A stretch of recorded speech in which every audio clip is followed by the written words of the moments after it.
محترم حضرات، ہم لوگ جس دین کو مانتے ہیں، دین اسلام، یہ صرف عبادت کا دین نہیں ہے، بلکہ دین اسلام مکمل ضابطۂ حیات ہے، زندگی گزارنے کا ایک نظام ہے، ایک سسٹم ہے، جس میں اللہ تبارک و تعالیٰ نے عبادات کے علاوہ معاملات کو بھی، معاشرت کو بھی، حسن اخلاق کو بھی، زندگی گزارنے کے تمام طریقوں کو دین میں شامل کر رکھا ہے۔ اللہ تبارک و تعالیٰ نے ہمیں جو دین دیا ہے، اس دین اسلام میں ہر طرح کے آداب سکھائے گئے ہیں۔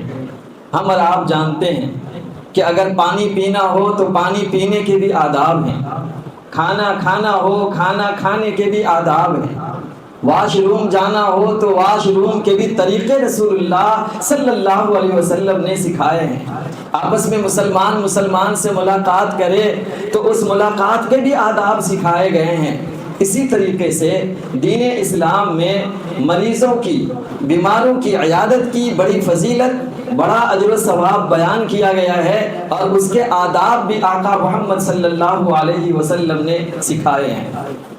محترم حضرات، بیماروں کی عیادت کرنا، بیمار پرسی کرنا، ہمدردی کا اظہار کرنا، بیمار کو تسلی اور تشفی دینا، یہ دین اسلام میں بڑا اونچا عمل اور مقبول عبادت کا درجہ رکھتا ہے۔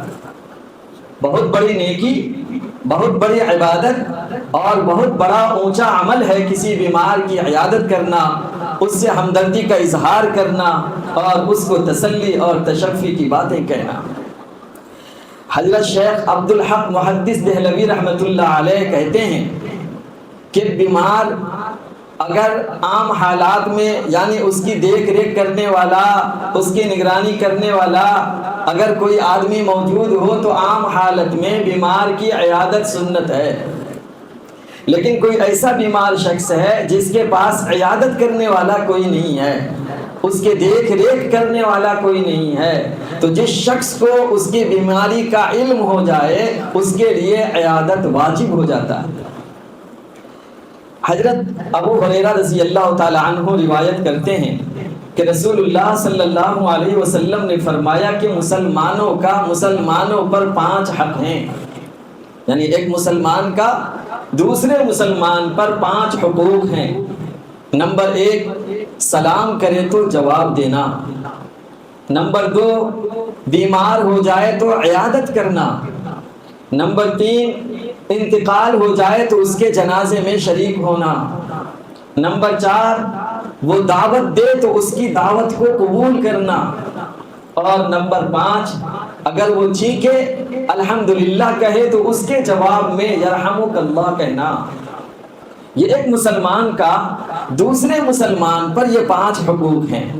ان 5 میں سے آپ دیکھیں، ایک حق یہ بھی ہے کہ اگر وہ بیمار ہو جاتا ہے تو اس کی عیادت بھی مسلمان کا دوسرے مسلمان پر حق بنتا ہے۔ حضرت انس رضی اللہ تعالی عنہ سے روایت ہے کہ رسول اللہ صلی اللہ علیہ وسلم نے فرمایا، اطعم الجائع، بھوکوں کو کھانا کھلاؤ، وعود المریض، بیمار اور مریض آدمی کی عیادت کرو، اس کی بیمار پرسی کرو، وفک العانی، اور جو قید میں ہیں ان کو رہا کراؤ۔ اس حدیث میں دیکھیں رسول اللہ صلی اللہ علیہ وسلم نے 3 باتوں کا خصوصی طور پر حکم دیا ہے۔ پہلی بات ہے بھوکے آدمی کو کھانا کھلانا، وہ بھوکا فرمایا، بھوکا کوئی بھی ہو اس کو کھانا کھلانا ثواب کا کام ہے، ہندو ہو یا مسلمان ہو، سکھ ہو یا عیسائی ہو، کسی بھی مذہب سے تعلق رکھتا ہو، کسی بھی ذات قبیلے سے تعلق رکھتا ہو، کسی بھی ملک سے تعلق رکھتا ہو، وہ انسان ہے، اللہ کا بندہ ہے، اللہ نے اس کو پیدا کیا ہے۔ اگر وہ بھوکا ہے اور ہم اس کو کھانا کھلاتے ہیں تو اس پر اللہ تبارک و تعالیٰ نے اجر و ثواب کا وعدہ کیا ہے۔ دوسری چیز فرمایا وعود المریض، کہ بیمار آدمی کی عیادت کرو، مریض کی عیادت کرو، بیماری پرسی کرو، اس سے ہمدردی کا اظہار کرو، اس کو تسلی اور تشفی کی باتیں اس سے کرو۔ تو آپ صلی اللہ علیہ وسلم نے فرمایا مریض کی عیادت کرو. اب مریض کوئی بھی آدمی ہو اس کی عیادت کرنا چاہیے. آج کل عام طور پر ہمارے اپنے کوئی سگے رشتہ دار میں بیمار ہو جاتے ہیں تو اس کی عیادت کا رواج تو ہے، مزاج تو ہے، لیکن جس سے ہمارا کوئی تعلق نہیں ہے. ہمارے محلے میں مہینوں سے آدمی بیمار پڑا ہوا ہے، ہم کو معلوم ہے، لیکن کبھی توفیق نہیں ہوتی کہ ہم جا کر کے اس کی عیادت کر لیں، کیونکہ وہ ہمارا رشتہ دار نہیں ہے. اس لیے ہم ملاقات کے لیے، ہم عیادت کے لیے، ہمدردی کے اظہار کے لیے نہیں جا رہے ہیں. حالانکہ کوئی بھی آدمی بیمار ہے اس کی عیادت کرنے پر بھی اللہ تبارک و تعالیٰ نے اجر و ثواب کا وعدہ کر رکھا ہے. اب تو غیر اگر اپنے بھی بیمار ہو جائیں تو لوگ عیادت کرنے کے لیے جلدی نہیں جاتے ہیں. وجہ کیا ہے؟ اگر ملنے گئے، عیادت کرنے کے لیے گئے تو پیسہ مانگ دے گا، بیماری علاج کے لیے پیسہ مانگ دے گا. میں ایسے لوگوں کو جانتا ہوں جو اپنے رشتہ داروں کی عیادت اس ڈر سے کرنے کے لیے نہیں جاتے تھے کہ کہیں علاج کے لیے وہ پیسہ نہ پوچھ دے. اتنا گر گیا ہے آج کا انسان، ہمارا سماج، ہمارا معاشرہ اتنا گر گیا ہے کہ اس ڈر سے نہیں جاتے عیادت کرنے کے لیے کہ وہ پیسہ نہ مانگ دے. جب آدمی بیمار ہوتا ہے اس کی خواہش یہ ہوتی ہے کہ لوگ اس کے پاس آئیں، چونکہ وہ خود دوسرے کے پاس نہیں جا سکتا. وہ چاہتا ہے کہ لوگ آ کے بیٹھیں، اس سے بات کریں، اس کو تسلی دیں، اس کو تشفی دیں، اس سے ہمدردی کا اظہار کریں. آدمی کی یہ خواہش ہوتی ہے. بہت سے لوگوں کو تو وہ خبر بھجوا کر کے بلاتا ہے اور اپنے پاس بلا کر بیٹھا کر باتیں کرتا ہے اس سے بیمار آدمی. حضرت قیس بن سعد رضی اللہ تعالی عنہ بہت مشہور صحابی، جلیل القدر صحابی ہیں. ان کے والد سعد بن عبادہ رضی اللہ تعالی عنہ اپنے قبیلے خزرج کے سردار رہے ہیں. انصار کے دو قبیلے اوس اور خزرج کے سردار سعد بن عبادہ رضی اللہ تعالیٰ عنہ کے بیٹے حضرت قیس رضی اللہ تعالیٰ عنہ. بڑے مالدار گھرانے سے تعلق تھا اور اللہ نے دولت کے ساتھ دل بھی دیا تھا. سخی گھرانہ تھا. مدینے میں بہت سارے لوگ ان سے قرض لیے ہوئے تھے. قیس بن سعد رضی اللہ تعالیٰ عنہ بیمار پڑے تو دیکھ رہے ہیں کہ ان سے کوئی ملنے نہیں آ رہا ہے، عیادت کرنے کے لیے نہیں آ رہا ہے، ملاقات کے لیے نہیں آ رہا ہے، ہمدردی کے اظہار کے لیے نہیں آ رہا ہے. حالانکہ وہ انتظار میں ہیں، بیمار ہوئے ہیں تو لوگ آئیں گے، ملیں گے، خبر خیریت لیں گے، پوچھیں گے، عیادت کریں گے، تسلی دیں گے، تشفی دیں گے. وہ انتظار میں ہیں لیکن کوئی نہیں آ رہا ہے. تو پوچھا، معلوم کیا کہ آخر لوگ ہم کو دیکھنے کیوں نہیں آ رہے، ہمارے عیادت کے لیے لوگ کیوں نہیں آ رہے ہیں، ہماری خبر گیری کے لیے لوگ کیوں نہیں آ رہے ہیں. پوچھا تو پتا چلا کہ وہ لوگ اکثر آپ سے قرض لیے ہوئے ہیں. لوگوں کو اس بات کا اندیشہ ہو رہا ہے کہ اگر ہم عیادت کے لیے گئے تو کہیں حضرت قیس اپنے اس قرض کا مطالبہ نہ کر بیٹھیں. اس وجہ سے لوگ آنے سے جھجک رہے ہیں، آنے سے آر محسوس کر رہے ہیں. حضرت قیس بن سعد رضی اللہ تعالیٰ عنہ نے کہا کہ اس مال کا کیا فائدہ جو لوگوں کو عیادت کرنے سے روک رکھا ہو، لوگوں کو بیمار کی بیمار کرسی کرنے سے روک رکھا ہو. ایک منادی کو بلایا اور کہا کہ جاؤ مدینے کے بازار میں یہ اعلان کر دو کہ قیس بن سعد کا قرض جن جن لوگوں پر بھی ہے وہ اعلان کرتے ہیں کہ قیس بن سعد نے ان تمام لوگوں کے قرض کو معاف کر دیا ہے. یہ اعلان کرنا تھا کہ لوگ عیادت کے لیے بھیڑ لگ گئی. اتنی بڑی تعداد میں لوگ آنے لگے اور آئے ملاقات کے لیے اور ملنے کے لیے. کتابوں میں آتا ہے کہ اوپر بالا خانے میں آپ رہتے تھے. سیڑھی پر لوگوں کی بھیڑ کی وجہ سے سیڑھی ٹوٹنے کے قریب ہو گئی تھی. تو میں اصل یہ آپ کو سمجھانا چاہ رہا ہوں کہ جو آدمی بیمار ہوتا ہے اس کی خواہش ہوتی ہے کہ لوگ آ کے اس سے بات کریں، اس سے ہمدردی کا اظہار کریں، اس کو تسلی کے 2 بول، تشفی کے 2 بول بولیں. اس سے اس کی ہمت بڑھے گی، اس سے اس کے حوصلے بلند ہوں گے. یہ بیمار آدمی کی خواہش ہوتی ہے.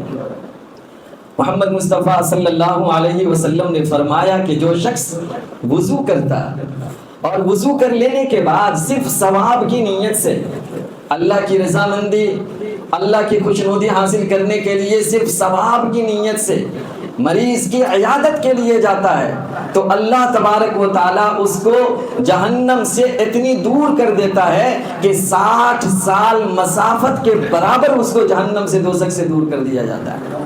آدمی اس عیادت کی وجہ سے اتنا دور کر دیا جاتا ہے جہنم اور دوزخ سے۔ لیکن شرط کیا ہے؟ ثواب کی نیت سے ہو۔ کوئی بڑا آدمی بیمار ہو جائے تو پورا شہر اٹھ کے چلا جاتا ہے، کیوں؟ صاحب سے ملیں گے تو ہمارا کچھ رتبہ ہوگا۔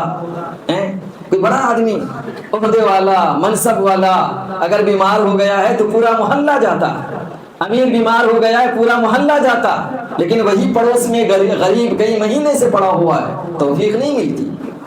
امیر ہی کے پاس جا کر عیادت کرنے کا یہ اجر و ثواب نہیں ہے، یہ غریب سے غریب آدمی بھی اس کی عیادت ثواب کی نیت سے کی جائے، اپنا عہدہ بڑھانے، چاپلوسی کرنے کے لیے، کچھ پانے کے لیے، کچھ حاصل کرنے کے لیے نہیں، بلکہ صرف ثواب کی نیت سے اللہ کی رضامندی اور خوشنودی حاصل کرنے کے لیے آدمی کی عیادت، خواہ وہ ہندو ہو یا مسلمان ہو۔ ہمارے آقا محمد مصطفیٰ صلی اللہ علیہ وسلم نے تو غیر مسلموں کی بھی عیادت کیا۔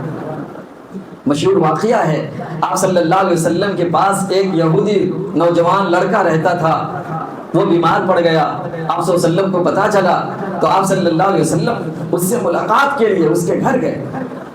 آپ صلی اللہ علیہ وسلم نے اس بچے کی حالت دیکھی اور آپ سمجھ گئے کہ آخری حالت میں ہم زندہ نہیں رہ سکتا ہے، تو آپ صلی اللہ علیہ وسلم نے اس کے سامنے اسلام پیش کیا، دین اسلام کو پیش کیا۔ تو بچہ اپنے باپ کی طرف دیکھنے لگا، اس کا باپ یہودی ہے، وہ یہودی باپ کہتا ہے ابو القاسم کی بات مان لو، یعنی جو محمد کہہ رہے ہیں، محمد صلی اللہ علیہ وسلم کی کنیت ہے ابو القاسم، ابو القاسم جو کہہ رہے ہیں ان کی بات مان لو۔ وہ بچہ کلمہ پڑھتا ہے اور اس کی موت ہو جاتی ہے۔ یہ واقعہ میں سمجھانے کے لیے بول رہا ہوں کہ انسان ہندو ہو یا مسلمان ہو، بیمار ہے اس کی عیادت کرنا یہ ہمارے نبی کی سنت ہے، کوئی بھی آدمی ہو تو اس کی عیادت کرنی چاہیے۔ حضرت علی رضی اللہ تعالیٰ عنہ سے روایت ہے، رسول اللہ صلی اللہ علیہ وسلم نے فرمایا کہ جو شخص کسی مسلمان کی عیادت کرنے کے لیے صبح میں جاتا ہے، صبح میں، تو شام ہونے تک 70,000 فرشتے اس آدمی کے لیے دعائیں کرتے ہیں۔ اور اگر شام کے وقت میں جاتا ہے کسی مسلمان کی عیادت کرنے، خبر گیری کرنے، خبر خیریت لینے، تو صبح ہونے تک 70,000 فرشتے اس کے لیے دعا کرتے ہیں، اللہ تبارک و تعالیٰ اس کے لیے جنت میں ایک باغ مقرر کر دیتا ہے۔ یہ عیادت کی فضیلت ہے۔